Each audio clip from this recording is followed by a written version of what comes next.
अभी हम इसको ओपन करेंगे। इसके साथ एक यूजर गाइड आता है जो कि हम पढ़ते नहीं कभी, ये पढ़ना चाहिए क्योंकि सेफ्टी प्रिकॉशन इसमें सब रहते हैं। इसके बाद जो आपका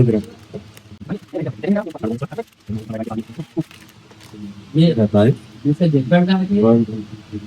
ये देखो कलरफुल और दिखने में अच्छा है। ये जो स्लॉट है ये मदरबोर्ड में लगेगा और ये जो है पावर देने के लिए, जो कि मैंने बताया था कनेक्टर्स के टाइम पे, ग्राफिक कार्ड के लिए पावर देने के लिए यहाँ पे ये और ये प्रॉपर लगना चाहिए। और इसके साथ दो फैन आते हैं जो इसको कूलिंग करने के लिए काम में आता है। अगर हेवी यूज रहा है तो इसको कूल करते हैं। ये जो है यहाँ पे लगेगा, इसके हिसाब से हम ये कनेक्टर्स रहते हैं। डीपी पोर्ट, इसमें डीपी पोर्ट दिया हुआ है, एक HDMI है। एक्चुअली यहाँ पे जो है बैक साइड 2 स्लॉट का ले लेगा, वो हिसाब से हमको ये निकालना पड़ेगा। निकाल सकते हैं ये बैक साइड में ये कनेक्टर स्क्रू रहता है, ये 2 कर देंगे।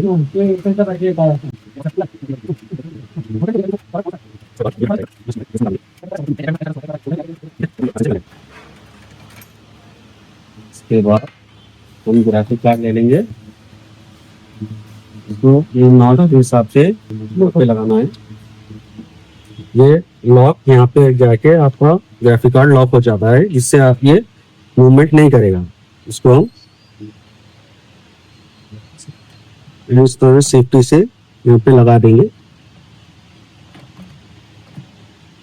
इसको थोड़ा सा प्रेस कर देंगे जिससे ये लॉक हो जाएगा।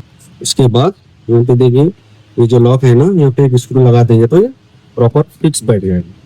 जो ये स्क्रू है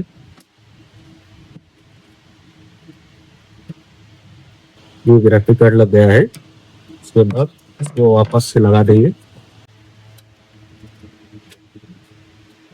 लगा देंगे। अभी इसको पावर देंगे। ग्राफिक कार्ड तो लग गया है, इसको पावर देना पड़ेगा क्योंकि यहाँ पे है। ग्राफिक कार्ड को पावर देने के लिए 8 पिन कनेक्टर आता है। तो हम क्या करेंगे, से निकाल लेंगे। ये लॉक यहाँ पे आएगा, इससे ये फिक्स हो जाएगा। ऐसा लगाना पड़ेगा, ये बैठ गया। ये सभी जितने भी केबल है मेक श्योर के प्रॉपरली प्लग्ड होने चाहिए। ठीक है, अभी ये तो अभी हम क्या करेंगे, ये केबल को प्रॉपरली टाई कर देंगे।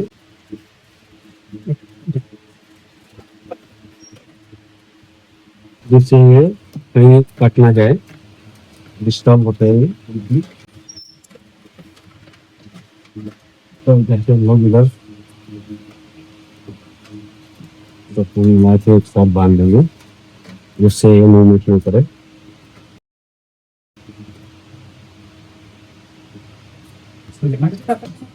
अभी ये हमारा हो गया। उसके बाद हम क्या करेंगे, साइड कवर इसका लगा देंगे।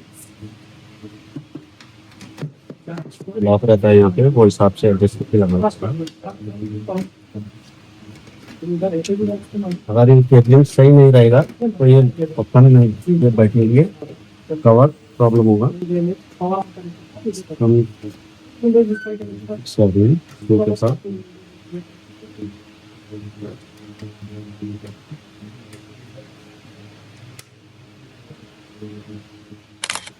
अभी हम क्या है वापस ग्लास इसका लगा देंगे।